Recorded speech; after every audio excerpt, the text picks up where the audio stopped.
your candy buckets, everybody, because it is time for Spooky Night.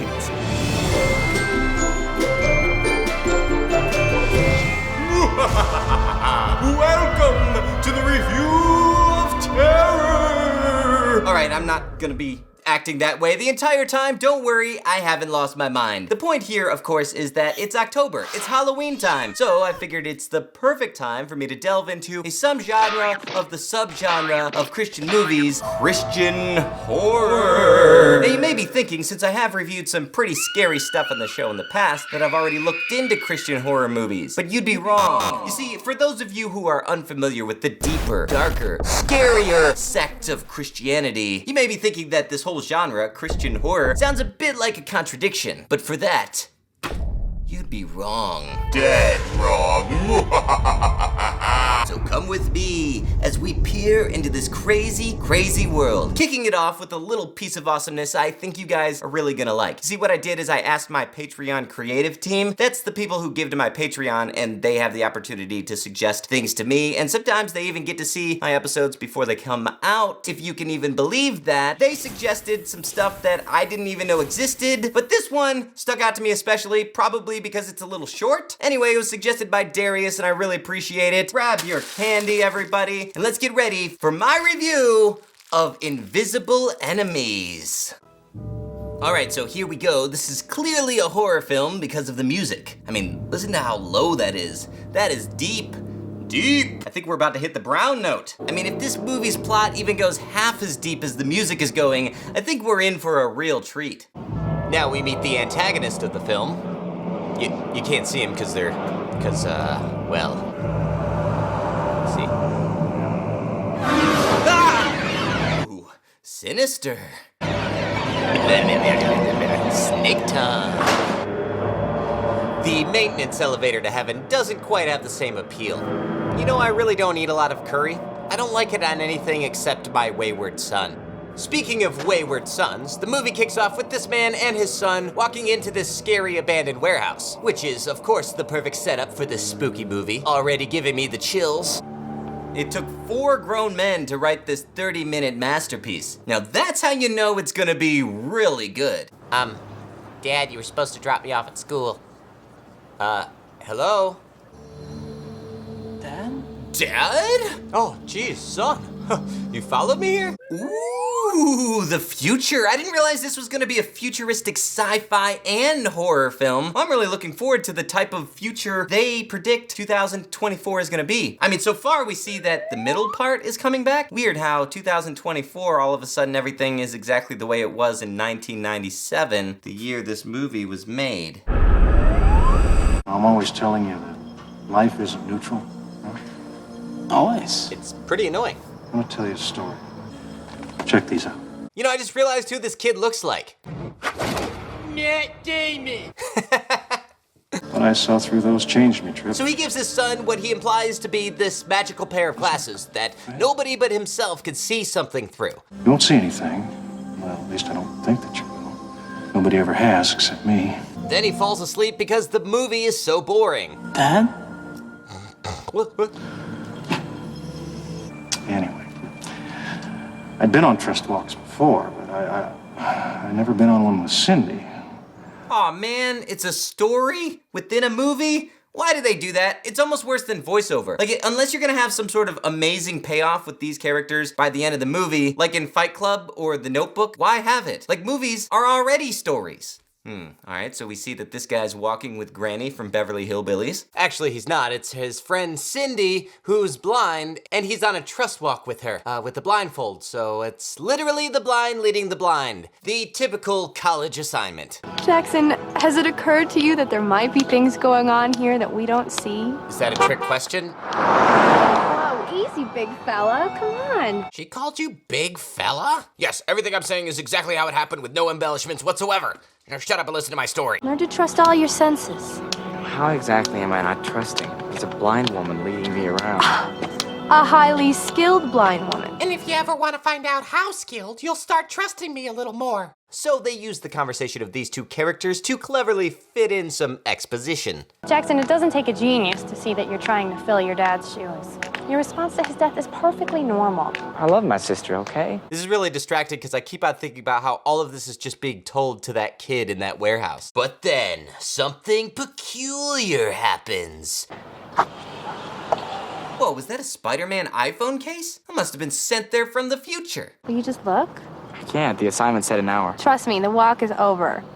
Just take off your blindfold and look. The point of a trust walk is to quit the moment an unexpected obstacle gets in your way. I see you. Like a pair of old glasses. And that's it. Then we cut over to his house. Hey, wait a minute. Is that the McGee and Me house? So then we catch him in his room playing with his glasses. I think there's subliminal messages coming to me through these synthesizers. They're Benjamin Franklin's bifocals. Then he finds something written on them. One pair of glasses to rule them all. Stop my synthesizers. Oh, do it. Do it. Try 'em on. Hey, Does nobody knock anymore? what's the holdup? Malloy, the science boy, does not like to be kept waiting. So apparently they're late for science class, so they rush to science class. 5 years after the discovery of X-rays. 5 years. That's 3 fingers? Have 2 bananas. So the science teacher explains that whenever X-rays were invented, scientists of the day didn't believe that they were real until they actually saw them. You would think that Wilhelm Röntgen was a mad scientist. Well, he wasn't mad. He was just disappointed. There is more to life than meets the eye. I'm talking about Jesus. I have a film for you today. It is old, I admit. It's called Invisible Enemies. So we're about to watch a film within a story, within a movie. Every day, all around us, there is a world which we cannot see. Oh, I better write that down. So while the movie plays, our hero feels the glasses calling to him. Precious glasses. You know, the movie they're watching sounds a lot more interesting than this guy trying on a pair of glasses. So finally, he tries on these crazy glasses.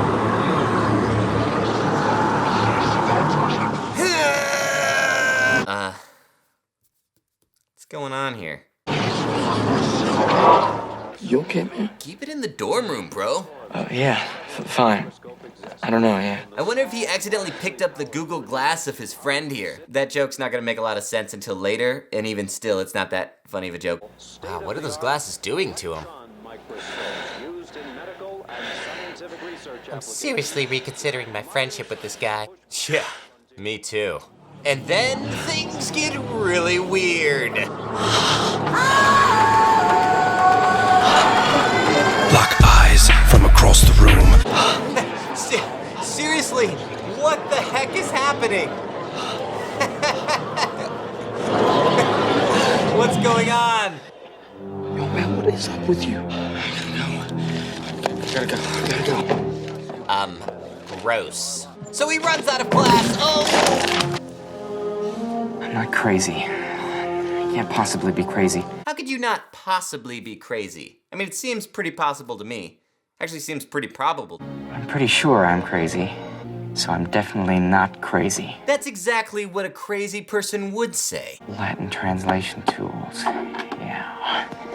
So he goes to his dorm room and starts trying to figure out how he could translate the words that are written on the glasses. Ad unum virum viso a diablo. Guess this guy didn't take Spanish in college. Latin translation tools. Yeah. Carry Satan! So then he jumps in the car, but while he's driving, he can't resist the temptation to try the glasses on again. This isn't gonna end well.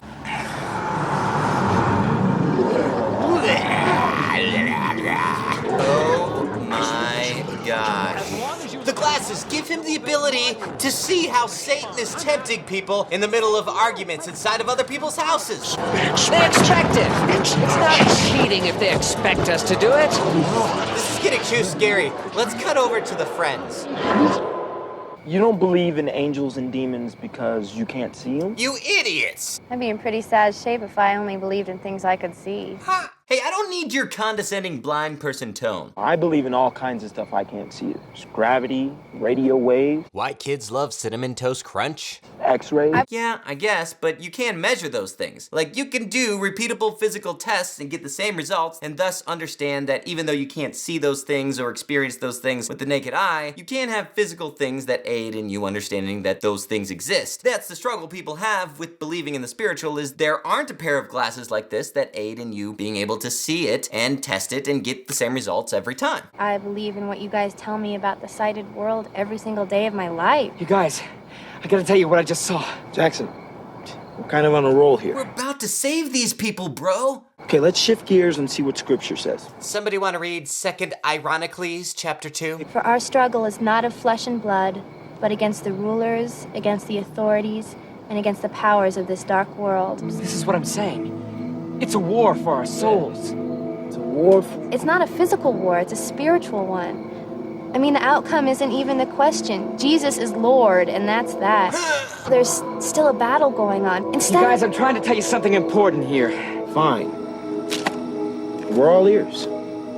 I'm not gonna touch that joke. When I ran out of class today, you guys don't know about that, but you guys do. I just realized we forgot to explain that in the script. I was going crazy or something. I thought I had like a brain tumor. And something's changed? What I had was these. Brain tumor glasses. I can see what's going on in other people's lives. Maybe this Christian thing isn't for me. Guys, this is serious. We'll never convert these people now. It's like the devil is collecting souls and he's got like a zillion ways to do it. Can you take your Magic the Gathering stuff somewhere else? So then his friend tries on the glasses, but nothing happens.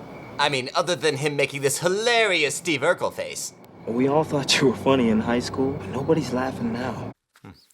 You know, I do sympathize with this guy. I've heard that before in the comments. How dare these people not believe this guy who claims he found a pair of glasses that help him see demons? Who would ever call someone like that crazy? You jerks. I do find it funny whenever people in these sci-fi movies run up and they say this crazy, unreasonable thing like, oh, my car, it turned into a transformer. And then the person who doesn't believe that person is the unreasonable one. So then he finally Googles the definitions of the words written on the glasses. The devil.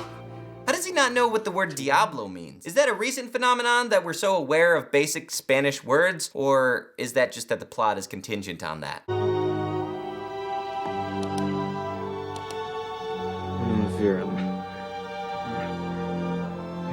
Oh my gosh, you already know what it means. It says something about one person being able to have a vision of the devil or something. It's practically written in English. One man, a vision of the devil. Bonk. What did I say? Oh God. I'm the only one. Yeah, this is about the time you check yourself into some sort of hospital. Dad, this is unbelievable. I know. No, I mean, this is... Pretty poorly constructed story. I mean, you've left out a ton of stuff. I have a million questions, because right now I totally don't believe you. Why didn't you ever tell me any of this stuff before? It's like you're just making it up now. Oh, I don't know why it happened, Trip. I don't know why me. I don't know why I picked this weird place to tell you. I know you know the truth. Life isn't neutral. Everything matters. You need to start parting your hair down the side. So do you want to hear more? No, I don't think so, Dad. It's kind of boring. I think it's about time for my nap. Matt Damon! Well, it was about this time that... Well, it was about that time that I noticed this Girl Scout was about 8 stories tall and was a crustacean from the Platydoga era. The Loch Ness Monster. So we come back to the story where our hero's sister, who we have just now met, is going through a little bit of a rebellious patch. Allie, can I talk to you for a minute? Oh, geez, don't grab my arm. Okay, it's like this. See, the thing is, Ma and I love you. Jackson, she's a drunk. She's not capable of love. Why are they standing so close together? I mean, I know the real reason why they're standing so close together. Apparently, they just had one camera to film this scene, so they're like, squeezed together. Like, just don't turn into Ma, okay? I do not need you to be my father, but if I ever need a guardian angel, you're my first choice. That's not how angels work. Okay, it's time to party. I love you. What was that? So while his sister's out partying, our hero stays home doing, well, you know what, in the bedroom. Trying on his glasses, of course. Allie? Is that you? Seriously, is this a metaphor? I see you. Harry Potter? Oh, they're fisheye lens glasses. It's Dr. Claw. Hello? Hey, nobody's coming in, right? So as he wanders around the house, he comes across these pictures, and he happens to hear the demons talking about the people in the pictures, and we learn a lot of juicy information here. The window is found, my lord. None too soon. Tell us, a boy has found it. A boy. The boy.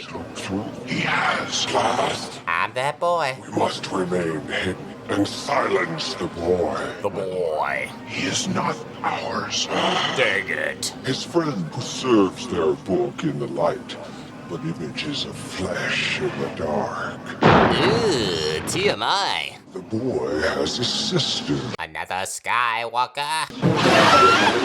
Touch her. They haven't even asked nicely. Coward at the door. What? Ah! Whoa, such graphics. What's the budget on this thing? Take those glasses, boy. I think I'd just give him the glasses. Like, those glasses only exist in the movie and not in real life, so clearly they're not necessary for salvation, so I just hand him over. Demon breath. Oh, Jesus. I don't think that's how Jesus works. They're gonna try and take Allie tonight. Ooh, I've got to stop these dramatic exits. You're wearing me out. Don't play coy with me, Dre. Cindy and I found these glasses. Not with the glasses, okay? I can see things with them, Dre. I know about the pornography. No. These glasses, they let me see everybody's search history. See, now you get that joke from earlier. Told you it wasn't very good. Well, who told you? Who are they? Demons, Dre. I'm talking about demons. Well, I better go with them. I might tell everybody about my habit. Oh, would you look at the time? Oh, we've got to go find your mom. We're not going anywhere, Dad. Your story is way too compelling. So they get to the party and find Allie. Oh no! So he puts on the glasses to see the demons. Anybody have a light? Oh, I love that joke. Gonna get ya. But then something goes terribly wrong. Allie! And then the demons start. The demons start attacking. Allie, be still, I'm coming! This is what LSD does, kids. Stay away. And look, Vanilla Ice is trying to pull on the rope. Nice! And now everybody's cheering for her. Don't listen to him, Allie. Don't jump. I can't move. Touch the glasses and keep the girl. These are really difficult prescription to find. Jackson, what are you doing? Jesus, I can't do it alone. Jesus, take the wheel. Please don't jump. Oh, great. This is the worst time to be abducted. What was in those brownies? I gotta start parting my hair down the side. Talk about your heartburn. By the power of Grayskull.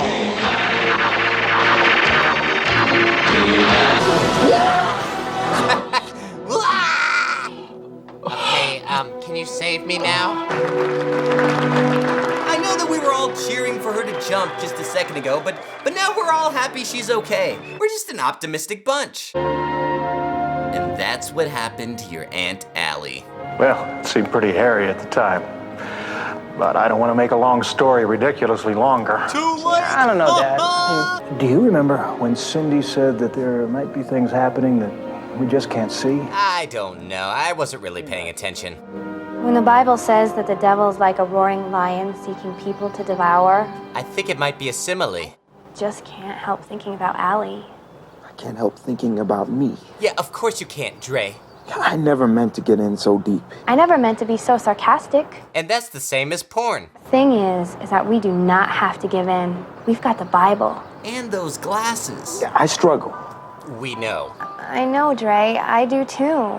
What? What was it that that demon said about you? He is not ours. Yeah, I like that. I like the thought of you not being mine. If they were talking about Allie today, would they say she's not one of ours? We've gotta save Allie. Why don't we pray? Sure, but just don't touch me with your hands. So he goes up to Allie's room to get her saved. If I need God's forgiveness, maybe you do too.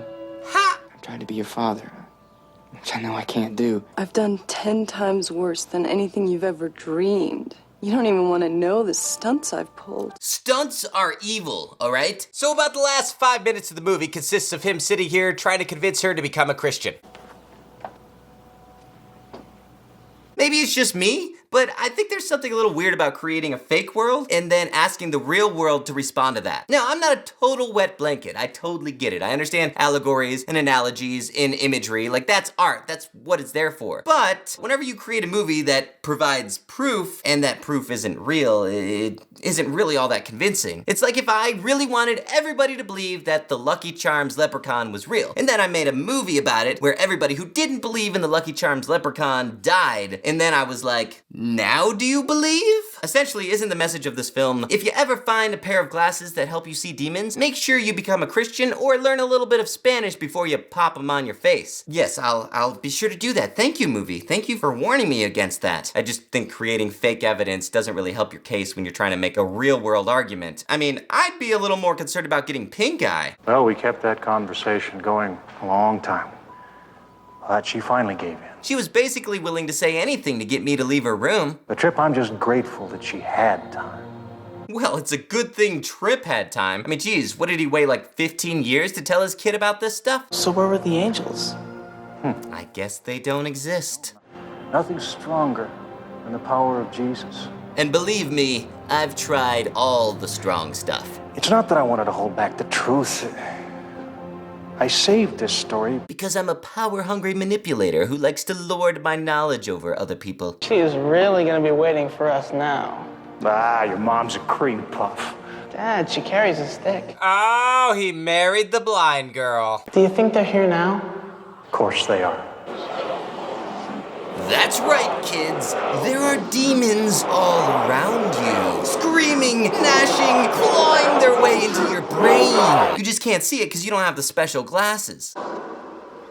Well, there you have it, ladies and gentlemen, Invisible Enemy. I'm glad I got to watch this one. That was really funny. And I'm glad you got to watch it with me because that was a lot of fun as well. What I appreciate about this film, probably more than anything, is its runtime. Like, if you had dragged this idea out to 2 hours, I think it would have been really frustrating and annoying, but since it wasn't, it was only 30 minutes, I actually really enjoyed it. I mean, I appreciate the creative side of this. When we live in a time when so many Christian movies are either, hey, a bunch of bad things are happening to me, or persecution to the Christians, we gotta kill all the atheists, then it's nice to kind of go back and see that Christian movies used to actually try to do something a little creative. Remember that video that I made that one time? That's right, I'm promoting myself. If I don't do it, who's going to? In the end, it's cheesy, it's silly, it doesn't make a whole lot of sense, and it's so great. What a great suggestion. I really enjoyed the movie. Honestly, I'm gonna give it 100%. That's right, because this movie is exactly what it's supposed to be. It's a hokey, cheesy, Christian sci-fi horror film, and it's the perfect movie to watch when you're having a fun little rift party with all of your friends. So thanks for joining my Halloween rift party right here while I sit here alone by myself. That's all I gotta say for today. Thanks for joining me on this episode, and I'll be back next time. In the meantime, you could probably check out some of my other videos. If you want to join the Patreon creative team, then just go to my Patreon, patreon.com/saygoodnightkev. People who have done that happen to be people listed below me. Check them out. Also, Brendan Neely, Westminster Effects has custom guitar pedals. Check out their website and you can find out more about that. If you play guitar, check it out. Or maybe someone you love plays guitar. This is a perfect gift for Halloween, or maybe Christmas coming up, or maybe a Thanksgiving gift if you do Thanksgiving gifts. Also, barelyprotestant.blogspot.com. It's a blog that gives some interesting perspectives on Christian culture and faith, just kind of explores all of that, so check it out. Thank you so much to these guys. That's all I've got to say for today. I'll talk to you guys later. I'm Kevin, holding Christian movies up at the same standard as other films.